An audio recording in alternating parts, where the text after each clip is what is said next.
Here is Mekhi Becton on the challenges from last season and how he tries to spin this thing forward. Had a lot of injuries last year that limited his play. Here's what he was asked and what he had to say. How challenging was last year for you? It was really like just a lot of adversity, you know, like just a lot to come from, like just trying to come better than what you did the rookie year, and then just to get hurt and be out all season. It's a lot. It's a lot to handle, but I'm definitely coming back with that chip on my shoulder. Do you feel like people kind of write you off already? Yeah, and I don't understand why, but it's all good though. I'm gonna make them eat their words. His T-shirt said in the middle, "Big bust." Around it, the words were fat, lazy, out of shape, injury-prone, bum, sucks, and overweight. I love it. That is one hell of a shirt. I love it. That is quite the shirt. Wouldn't that be great to get a shirt that is just like word salad of all the things the haters say about me? As a constant reminder to the world, I'm aware of it, and I'm not that, and I got no problem wearing this shirt to let you all know you are going to eat your words. Yeah, I mean, I think, it's a good sign to me. That's a guy that shows he's a little motivated in the way he's talking right there. There's a chip on his shoulder. He's pissed off. He doesn't like the way the Jets fans and people up here in the Northeast have been talking about him. You know, there is a lot of, like, bust talk and, what is this guy? And, of course, about his weight and the injury and all of that stuff. He is extremely talented. He's got to stay healthy. Yes, that's the biggest thing. Stay healthy, keep the weight in check, and he's a guy that could be franchise left tackle for 10 years and be making $22 million a year. He has that type of ability. So now he's just got to go out and do it. But I mean, the Orlando Browns of the world, the Trent Browns of the world, this is the kind of human being he is as far as size-wise. It's 6'5" or 6'6". It's what, Mike, 350, probably close to 360, right? He's listed as 6'7", 364. If he's really 6'7", yeah, 364 may be the right three numbers. They may just not be in the right order. Well, that's the good day, the 364, when you're probably that. So that's probably like the lightest he actually is, or it has been. But, yeah, he's got to stay on top of that. But, man, if he does – and you hear some of the Jets coaches talk about it even last offseason and into the preseason a little bit. He does things on the football field where you go, whoa, does he really moving that quickly? Whoa, did he just have one arm and throw that guy like he was like a toy doll? I mean, he's special that way. So I'm rooting for him, and I hope he does prove some people wrong. And for the sake of the Jets, they need him to play well. Played in one game last year due to injury, and injuries happen. They are inherent to the sport. There are parts of your body, if they get hit the wrong way at the wrong time, are going to break. They're going to strain. They're going to tear. You're not going to be able to play. It happens. It is an injury-prone sport. The people aren't injury-prone. The game is injury-prone.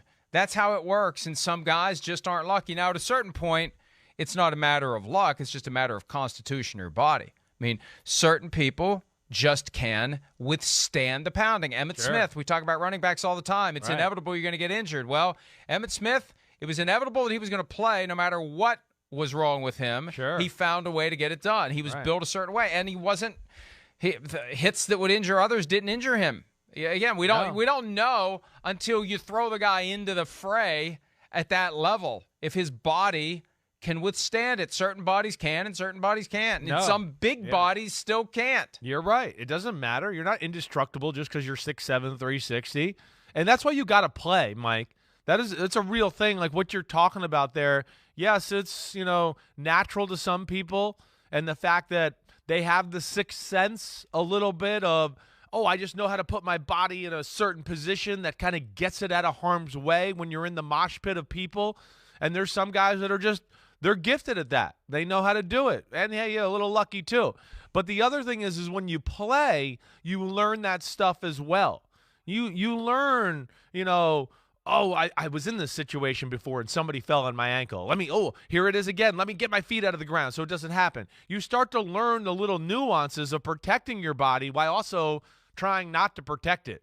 You know, there is something that is a learned skill there. I bet you Tom Brady could talk about it. I bet you he could tell you about the way he got sacked, you know, year 1 or year 2 of his career. He has a different thought or feeling that goes through his brain now because he knows how to go with it or just take the hit. Don't fight against it. Just go to the ground with the guy. There's no point in straining and trying to hold up and do those. You do learn that stuff, and that's why you do want to play, because you get to a point where all of a sudden you've played and you feel like, man, this is like riding a bike. I'm not going to get hurt. I'm good out here. And you just got to kind of get over that hump and get enough games in to get that type of experience. It is amazing when you look at the scrum that unfolds, offensive and defensive line, every game. The bodies get all twisted up in there, and there aren't more broken legs, broken arms, broken anything when everything starts to happen, especially that dynamic of I'm just standing there blocking a guy, right, and someone falls on my leg from behind and breaks my ankle or tears my ACL. And some of that's unavoidable, but I agree with you. You get an idea of just how to flow away from everything else, how to properly handle yourself so you aren't susceptible to that weird fluke thing that we see happen sometimes, but not nearly as often as you would think it would. Yeah, no, you're right. I mean, it is amazing.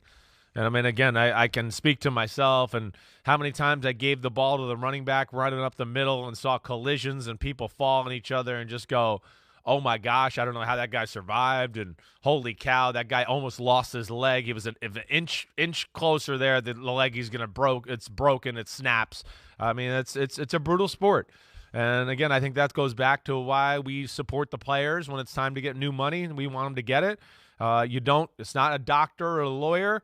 You can't do it until you're 60 years old. You only have a short period of time, and you got to make it count when you're there. And Mekhi, Becton, the Jets, Zach Wilson, we'll see if they can make it count this year. There's potential there, but can you put it all together and learn to win in the NFL? That's another skill in itself, and they're going to have to learn that there in New York. You say 60 like it's really old. There was a time in my life where 60 was really old. Now that I'm 3 years away, well, 2 years and 51 weeks away, it ain't that old anymore. Yeah. Well, it is from where I'm sitting. Looks old from over here. The only problem is I will never be able to fully enjoy you aging because I will still be.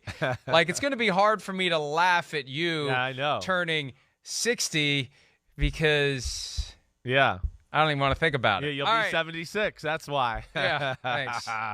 76 if I'm alive. Or 74. If I'm alive. Yes.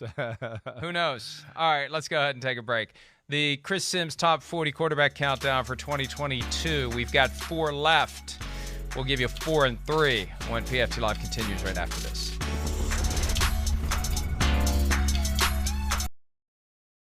Hi, I'm Mike Tirico, and thanks for watching. Make sure to hit subscribe for the latest news and highlights from NBC Sports.